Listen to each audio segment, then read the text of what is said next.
The prisoner. The hallway was cold and silent, made of dark steel.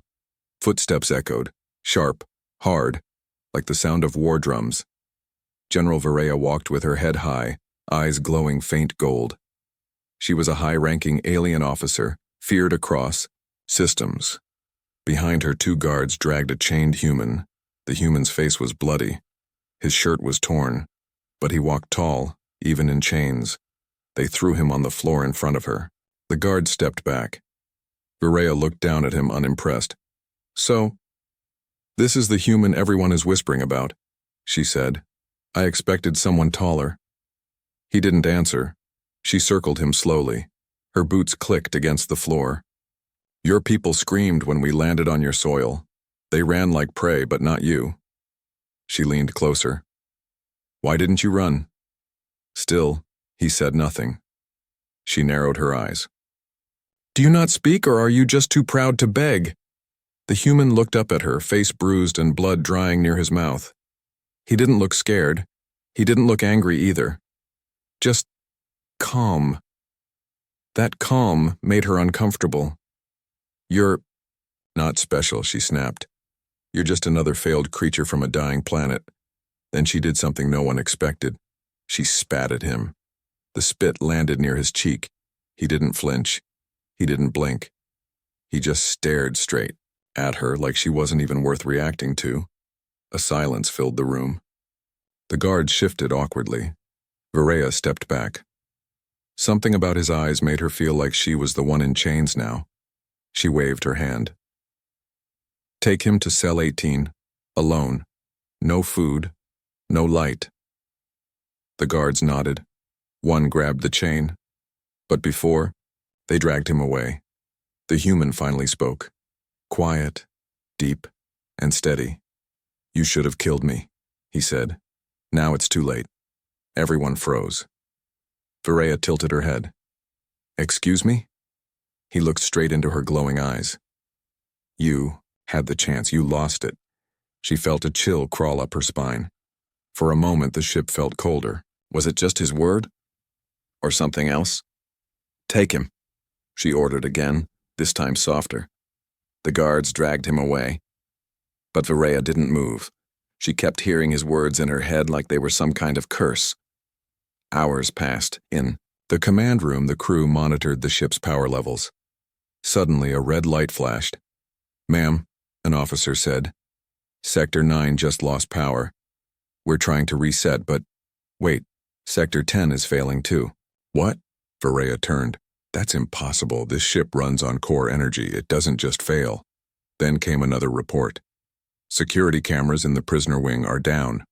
Varela's eyes narrowed. "Cell 18? Offline." She stood up fast. "Send a full team. I want eyes on that prisoner now." But before they could respond, the lights flickered. The ship trembled. For a second, everything went black. When the lights came back, only half the systems were online. "Someone's inside our systems," a tech whispered. "But it's not possible. Our encryption is alien. Even our own species can't break it." Varela felt her jaw tighten, her fists clenched. What kind of prisoner had they captured?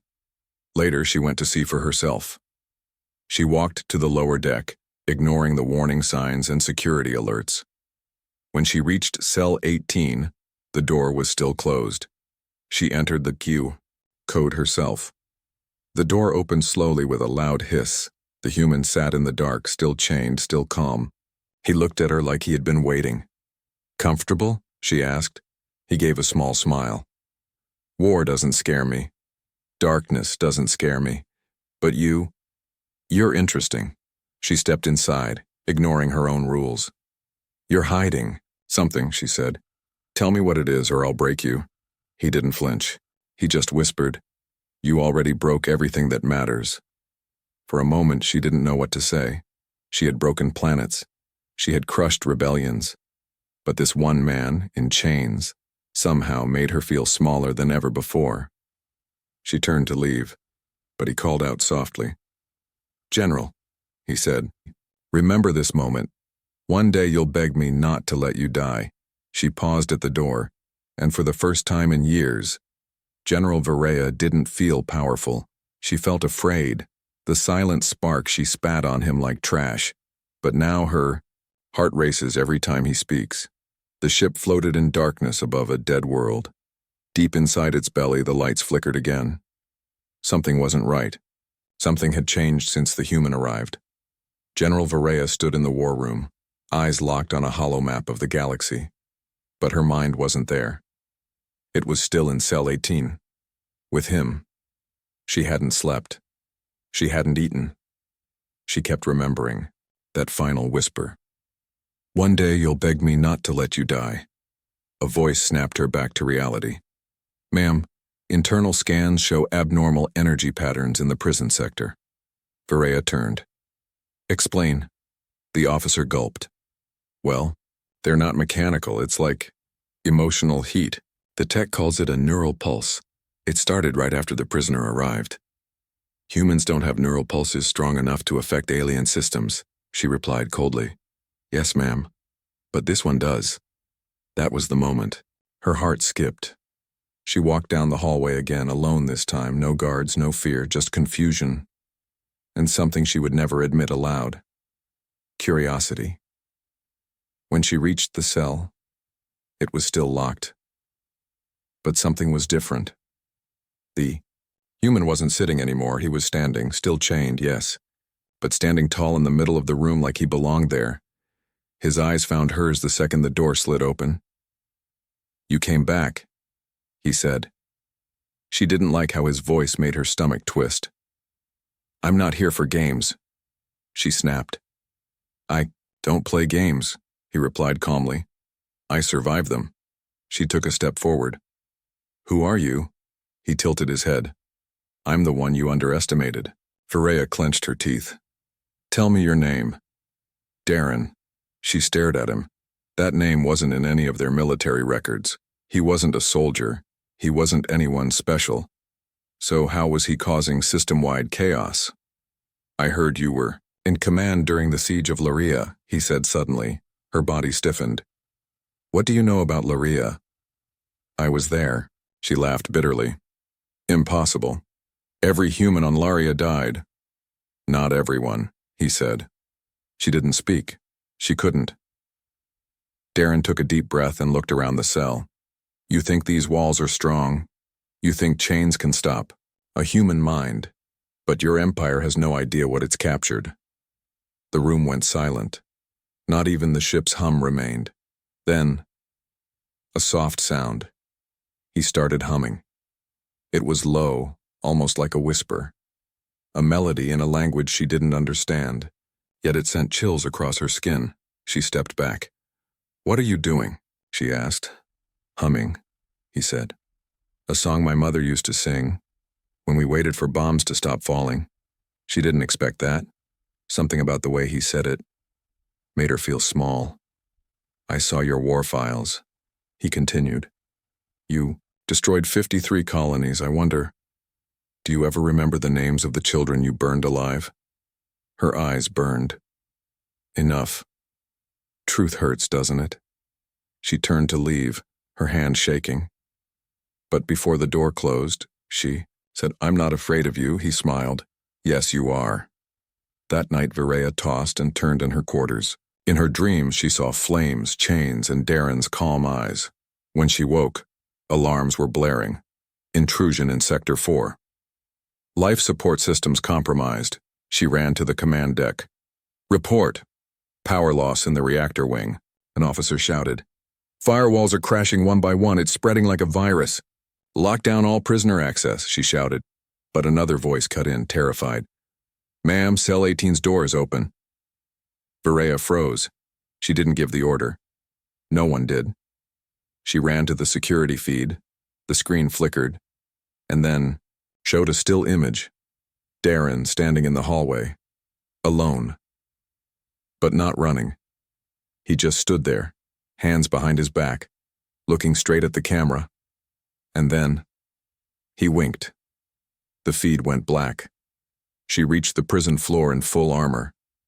Weapons drawn, but it was empty, not a single guard in sight. Her heart pounded as she stepped deeper into the hall, and then she saw him. Darren sat calmly in the control room, surrounded by unconscious guards. Not dead. Unconscious. You didn't kill them, she whispered. I'm not like you, he said. How did you get out? He looked at her with a calm sadness. You built your ship like a cage, but humans were born in cages. We don't break out. We slip through. She raised her weapon. Don't, he said softly. Not unless you want to lose more than power. Virea didn't lower her weapon, but her hands shook. What do you want? She asked. Darren stood up slowly and walked toward her. To show you, he said, what mercy really looks like. He walked past her without fear. Locked together, the lights went out. Just like that, without warning. The engine stopped humming. The air fans slowed. The red emergency glow flickered across the halls like dying flames. General Virea stood frozen as darkness surrounded her. Her hand reached for her weapon, but her fingers shook. All she could hear was her own breathing and footsteps. Calm, slow footsteps. She turned around. Darren was there. No cuffs, no chains. Just standing. Free. Her lips parted. How? I told you, he said quietly. Your empire built a cage, but cages can't hold people who've already lost everything. Her hand went to her weapon again, but this time, she didn't raise it. Instead, the ship groaned, a deep, mechanical growl. The floor shook. Then came the alert. Warning. System. Core failure. Biolock seals activated. Emergency lockdown initiated. Doors slammed all across the ship. Hallways sealed shut. Lights blinked once, then died completely. Darren's eyes scanned the walls calmly. We're trapped, he said. What? She snapped. The ship thinks the virus is spreading, he said. It's trying to isolate infected sectors. The door locked behind us. We're in a containment cell now. Virea looked around. It wasn't a prison room. It was just a random maintenance corridor. No food, no water, no signals in or out, just the two of them. She stepped back. Opened the door. Darren shook his head. Can't. The AI's in panic mode. Only way to override it is through the core. Then move, she snapped. You're good with systems. You got out of your chains. Do it again. He raised an eyebrow. You sure you want help from the animal you spit on? Virea went silent. Then, softly, she said, We'll both die in here if you don't. He paused, surprised by her honesty, then nodded. All right. But if I help, no more orders. You work with me, not above me. Her jaw tightened. That wasn't how she was trained. She had spent her life commanding armies, not cooperating with prisoners. But she gave a small nod. Hours passed. The temperature began to drop. They had found a backup console near the wall, but it was locked with ancient alien encryption. Not even Virea had the codes. Darren sat beside it, humming again. That same soft melody she had heard before. This time it didn't unsettle her. It made her feel something else. Something warm, even in the cold. She rubbed her arms. Why? Are you humming all the time? It helps me think, he said, and it keeps the fear away. She scoffed. You're not afraid. I am, he said. But I've learned how to carry it. She sat down across from him, watching his hands move across the old wires. Why didn't you kill those guards? She asked. You already asked that, he said without looking up. I want to hear it again. He sighed. Because killing makes you forget who you are. I've already forgotten too much. She didn't speak for a long time. Then she leaned against the wall and whispered, You know, I've never been locked in with someone before. Not like this. He looked at her. Scared you'll start seeing me as human? No, she said. Scared I'll start seeing myself as something less. That surprised them both. Darren turned back to the wires, and for the first time, he smiled. Later, they shared a meal from an emergency ration box Darren had found hidden in the floor panel. It was dry, bland, and tasteless. But it was something. She handed him the last piece without thinking. He looked at her. Did the great General Varela just offer a human her last ration? She didn't smile, but her voice was softer. You fixed the heat. You earned it. Suddenly the walls shook. The ship screamed, an angry loud groan from the inside. Darren jumped up. That's not lockdown protocol. That's reactor instability. What does that mean? She asked, standing fast. He turned to her, voice serious. It means if we don't override the core from inside this wall, we both melt in 5 minutes. Her eyes widened. You said the core was sealed. It is, he said. But there's a crawl space behind that vent. I can reach the backup cable. It'll take me close enough. She paused. You could die. I probably will, he said. Then he looked at her. Unless you help. What do I do? You guide me. I need you to feed the codes into this terminal exactly when I say. She hesitated. I've never done that kind of wiring before. You destroyed planets, he said. You can push a few buttons. She nodded once. He crawled inside the vent, dragging a bundle of wires with him. The moment he disappeared, the light in the room turned blood red. Varela, his voice came through the wall. Now, she typed. 6th key.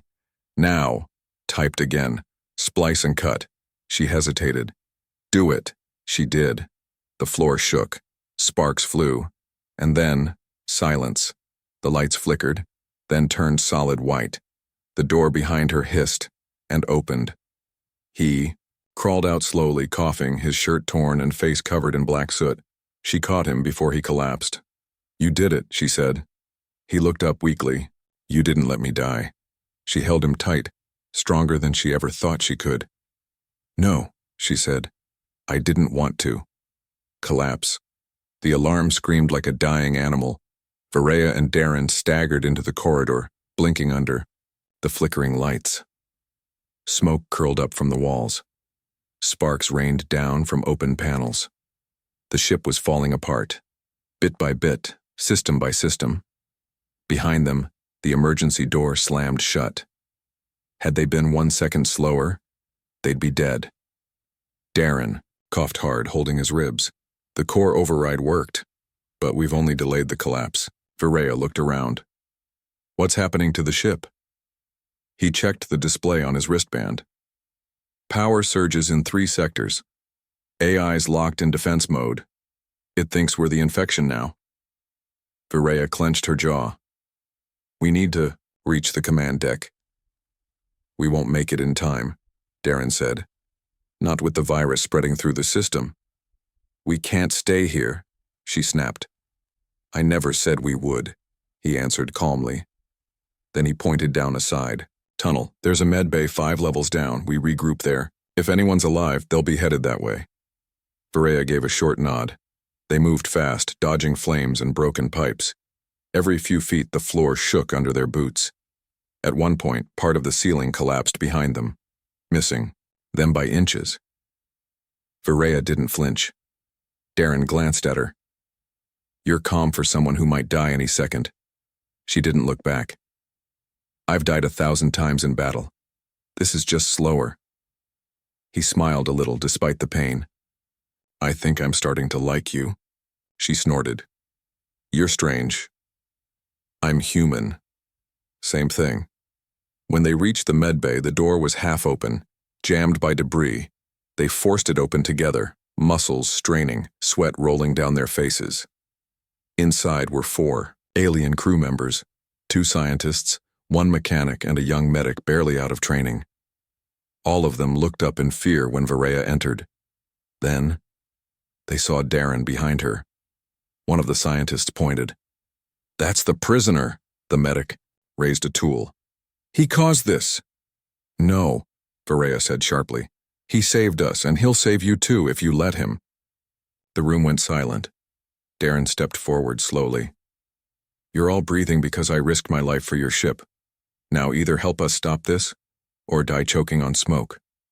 They hesitated. Then the young medic lowered her tool. What do you need?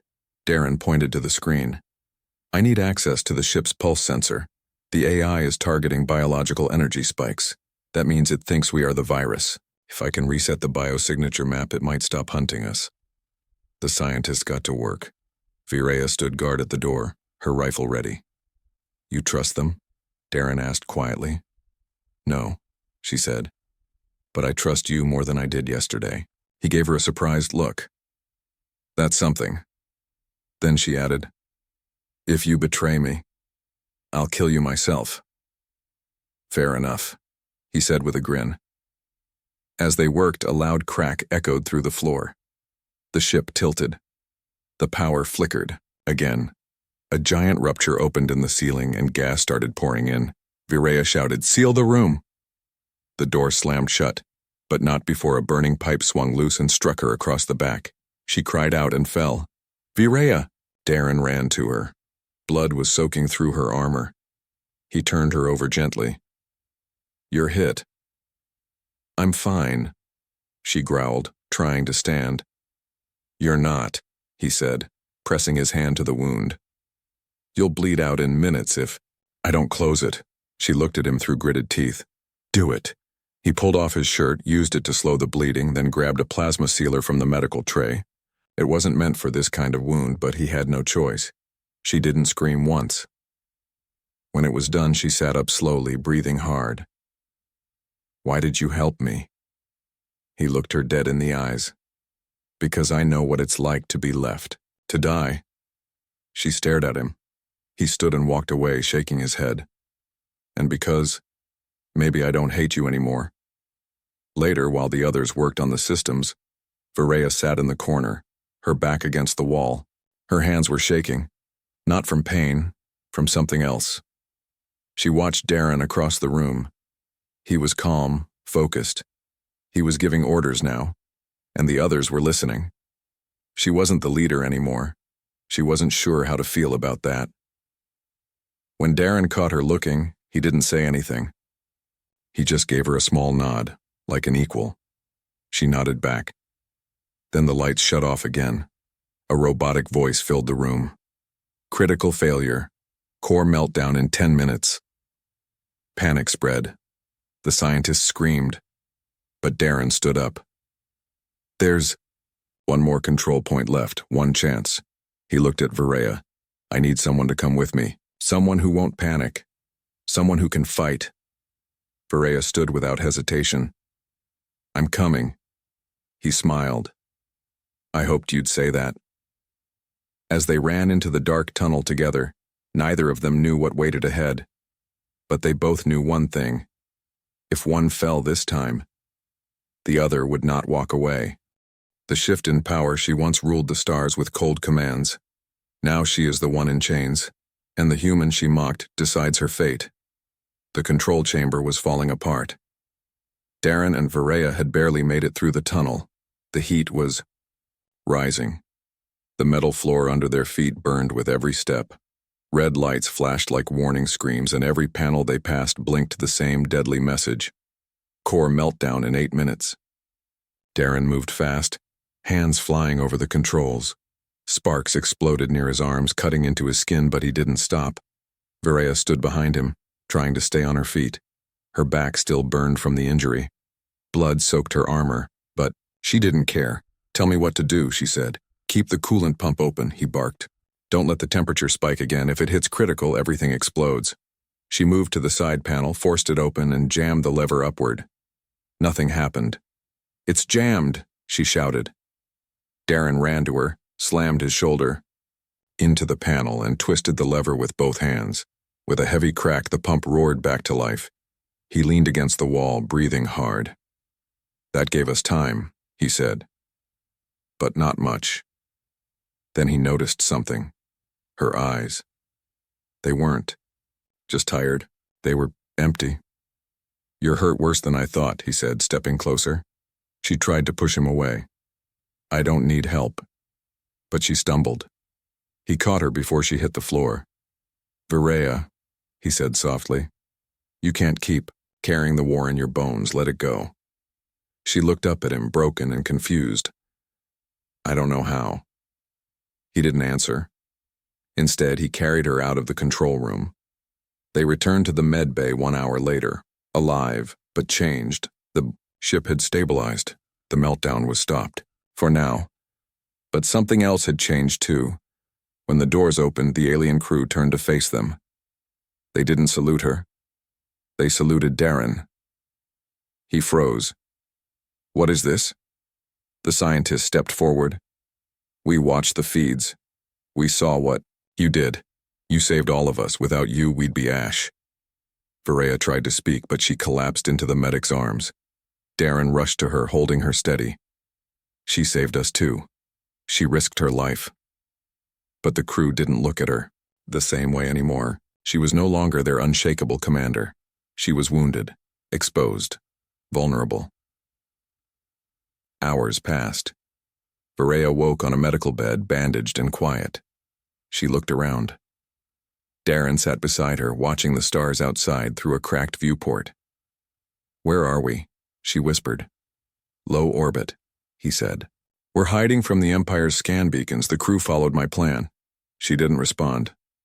"I gave you command back," he added. "They didn't want it, but I told them you deserved it." She turned away, ashamed. "Why?" "Because you didn't leave me to die," he said. She blinked hard. "But I spit on you. I hurt you. I treated you like trash." "You did," he said softly. "But that's not who you are anymore." She covered her face with her hands. "Everything I believed in," she said, "is falling apart." "Good," Darren said. "That means you're finally seeing the truth." Later, while she rested, he stood before the crew in the command bay. They had no leader now, no orders, no plan, until he spoke. "I'm not your commander," he said. "I'm not even your kind. But if you want to survive this, follow me." They did. And from that moment forward, the human became the one giving orders. Even Varela listened. Days passed. They avoided 3 Empire patrols.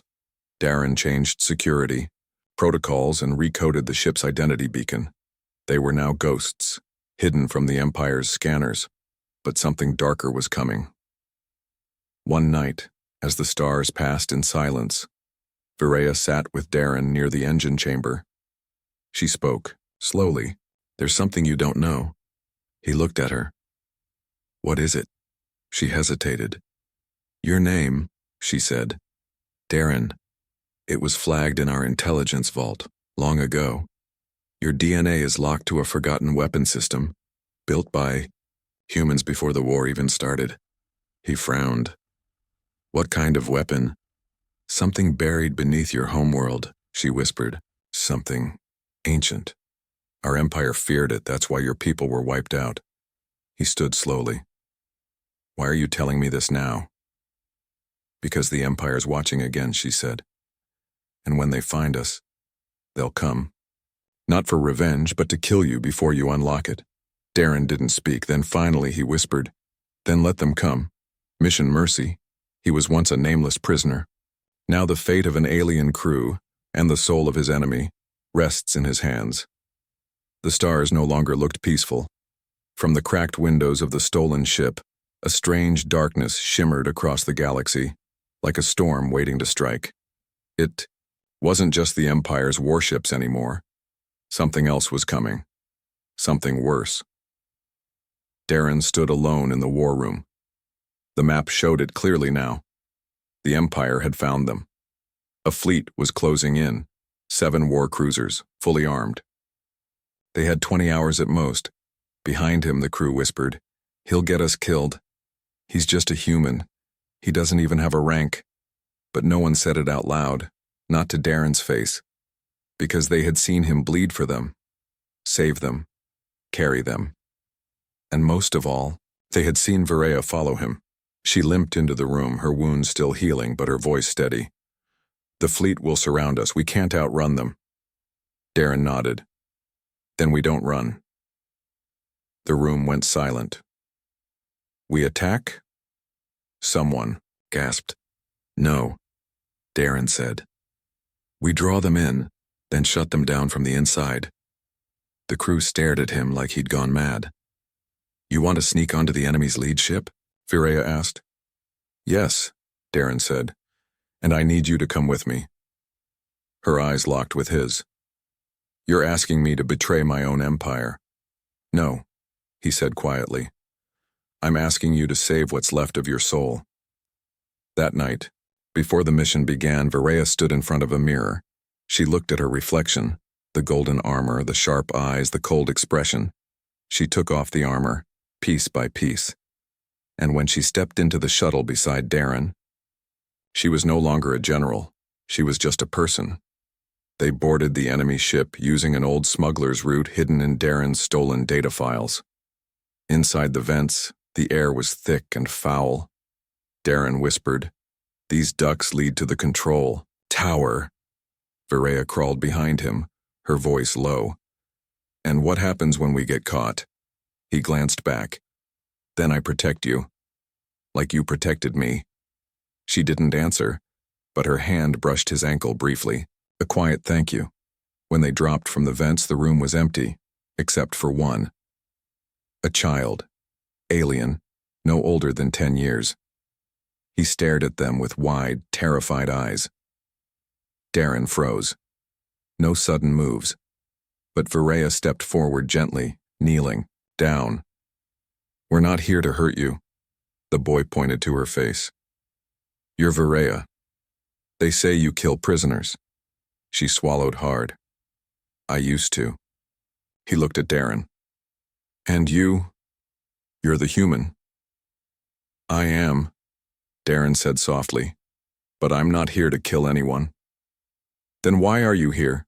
the child asked. Darren knelt too. "To stop more children from dying."